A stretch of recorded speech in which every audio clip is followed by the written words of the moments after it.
Assalamualaikum warahmatullahi wabarakatuh. Alhamdulillah kita masih diberi kesempatan untuk bertemu meskipun tidak tatap muka secara langsung.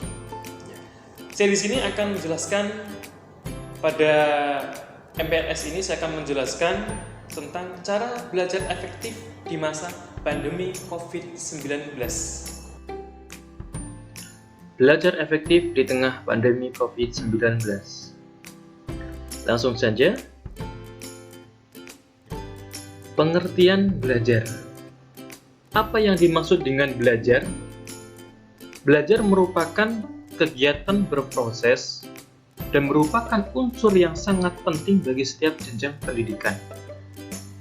Belajar adalah proses atau usaha yang dilakukan setiap orang dengan tujuan untuk memperoleh perubahan tingkah laku, baik dalam bentuk pengetahuan, keterampilan, maupun sikap. Jadi, di masa pandemi ini, belajar kita akan berbeda dengan hari biasanya. Apa yang harus disiapkan? Yang pertama adalah doa. Sebelum mulai belajar, biasakan berdoa terlebih dahulu. Tujuannya supaya apa yang kita pelajari dapat lebih mudah masuk dan mudah dicerna oleh otak.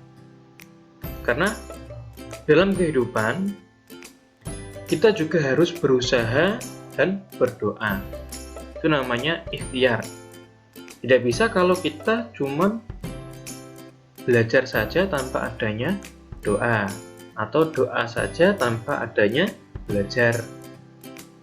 Ya belajar, ya berikhtiar. Selanjutnya apa lagi? Yang kedua, tingkatan minat dan mood belajar. Sebelum belajar, lebih baik menyiapkan minat dan mood yang baik. Tujuannya apa? Agar kita dapat merasakan nyaman selama belajar dan agar lebih fokus terhadap apa yang kita pelajari. Kalau mood kita sudah enak, sudah nyaman, belajar kita akan menjadi lebih nyaman dan pelajaran pasti akan mudah masuk ke dalam otak kita. Yang selanjutnya adalah kondisi jasmani. Jika kondisi jasmani sedang tidak seperti biasanya, atau sedang sakit atau kurang enak badan, maka kita harus minum obat lebih dahulu sebelum mulai belajar. Istirahat yang cukup, karena kesehatan adalah mahkota yang sangat mahal harganya. Selanjutnya, yang keempat, kondisi rohani. Selain kesehatan jasmani yang baik, kita harus memiliki ketenangan jiwa dan pikiran. Rasa benci, dendam, takut, khawatir, cemas, iri hati, dan sejenisnya harus dibuang jauh-jauh. Kalau kita mempunyai rasa benci terhadap orang, rasa dendam terhadap orang, takut, khawatir, cemas, iri hati, itu akan mengganggu proses belajar kita. Dan pelajaran yang kita pelajari akan susah untuk masuk ke otak kita. Karena jiwa kita, pikiran kita tidak tenang. Karena ada rasa benci terhadap orang, karena fokus kita teralihkan kepada yang kita benci, yang kita dendami. Itu. Yang selanjutnya, yang kelima adalah tempat. Untuk belajar, sebaiknya memilih tempat yang memenuhi syarat-syarat kesehatan. Tempat itu harus bersih, udara selalu berganti. Kalau berganti biasanya ada jendela untuk ventilasi biar tidak terlalu bau. Sinar matahari bisa masuk, ada penerangan yang cukup, tidak terlalu gelap dan menyilaukan. Nah, di masa pandemi ini, carilah tempat-tempat yang menurut Anda nyaman dan bisa masuk pelajarannya. Yang selanjutnya ada suasana. Ya, yang disiapkan ada suasana. Maksudnya apa? Suasana belajar sangat berhubungan dengan tempat belajar. Kalau tempatnya baik, maka suasana pun menjadi baik. Suasana belajar dapat diciptakan dan diperbaiki. Nah, ini sangat penting. Yang selanjutnya adalah waktu. Kapankah seseorang siswa harus belajar? Apakah pagi, sore, siang, atau malam? Sebaiknya kita belajar sewaktu kondisi dan suasana memungkinkan. Kapan? Belajar bisa dilakukan sangat efektif pada waktu sebelum tidur dan sesudah tidur. Kita juga harus mengatur waktu untuk istirahat, tidur jangan terlalu malam. Kalau memungkinkan untuk tidur siang, kalau ada waktu untuk tidur siang, ya kita gunakan untuk istirahat. Jangan tidur waktu sore hari, jangan tidur waktu maghrib, jangan tidur setelah subuh, dan jangan tidur waktu duha. Itu waktu-waktu yang sangat rawan buat kondisi belajar siswa. Dan yang bagus itu sebelum tidur dan setelah bangun tidur, yaitu habis subuh. Habis subuh kita belajar, itu lebih efektif. Sebentar tapi lebih efektif. Yang selanjutnya, yang nomor 8. Persiapkan teknologi yang dibutuhkan. Para siswa harus mengetahui peralatan apa saja yang dibutuhkan untuk melakukan pembelajaran jarak jauh, seperti komputer, smartphone, atau tablet menjadi hal penting, dan terutama juga jaringan internet yang baik. Di masa sekarang, di masa COVID-19, mungkin pembelajaran kita tidak tatap muka. Makanya lebih menggantungkan seperti komputer, smartphone, dan jaringan internet. Mungkin menjadi hal baru bagi kita, tapi lama-kelamaan kita akan menjadi terbiasa.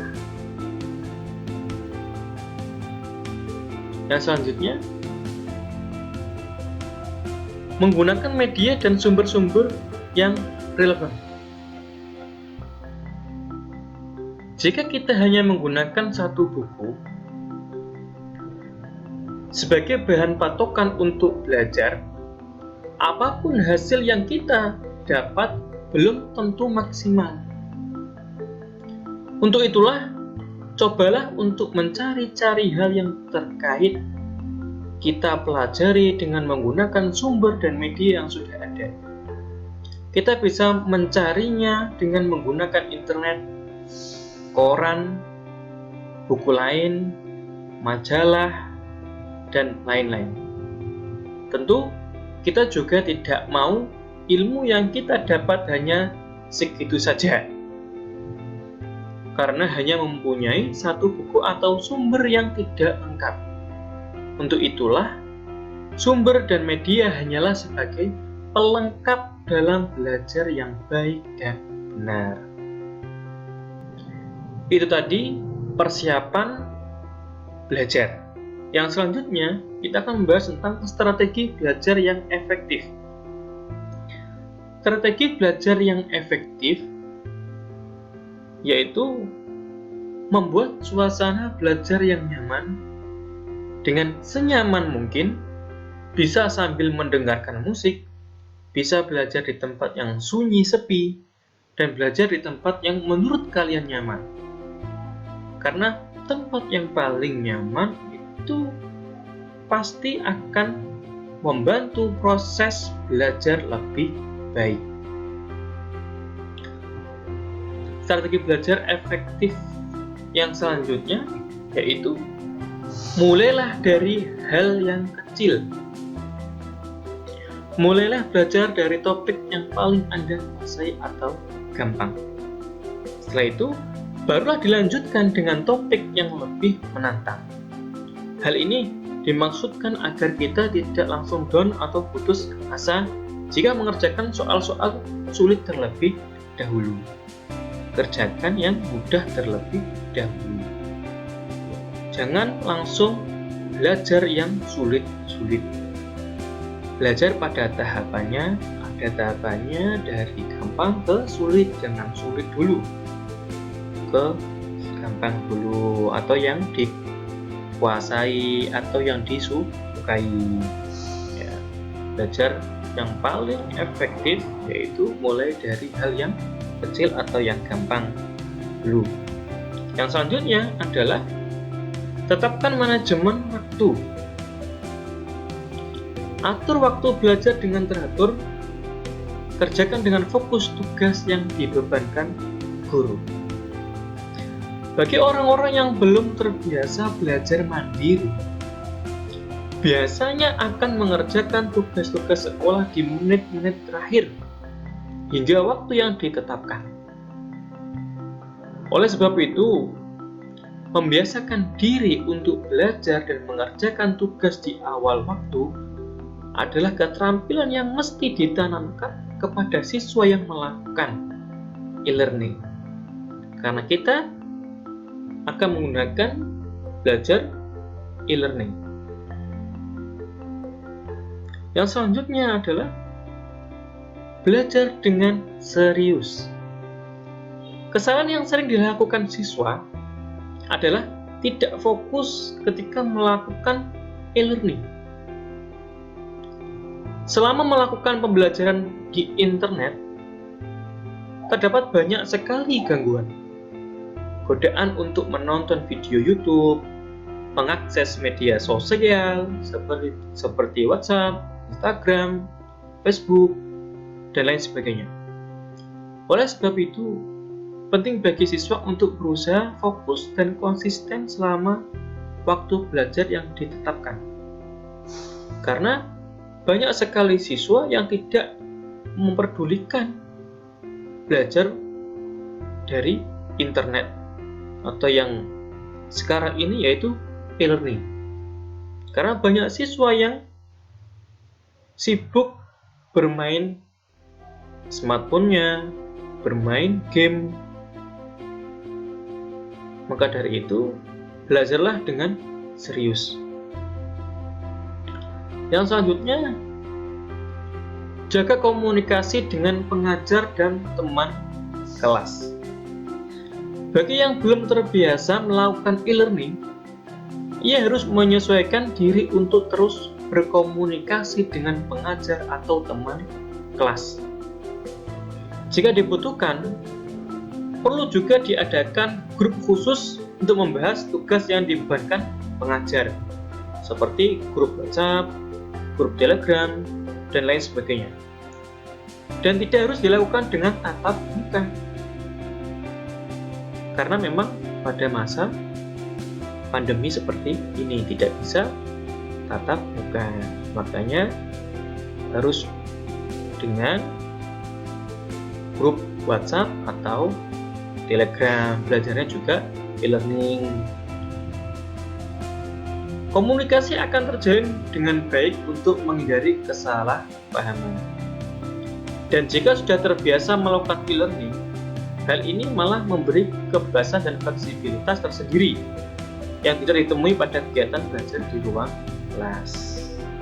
Jadi jaga komunikasi dengan pengajar dan teman kelas meskipun tidak bertatap muka. Selalu menghormati guru meskipun tidak bertatap muka. Ya, itu tadi penjelasan tentang cara belajar efektif di masa pandemi COVID-19. Mungkin sedikit yang bisa saya sampaikan, mudah-mudahan bisa bermanfaat. Saya akhiri. Assalamualaikum warahmatullahi wabarakatuh.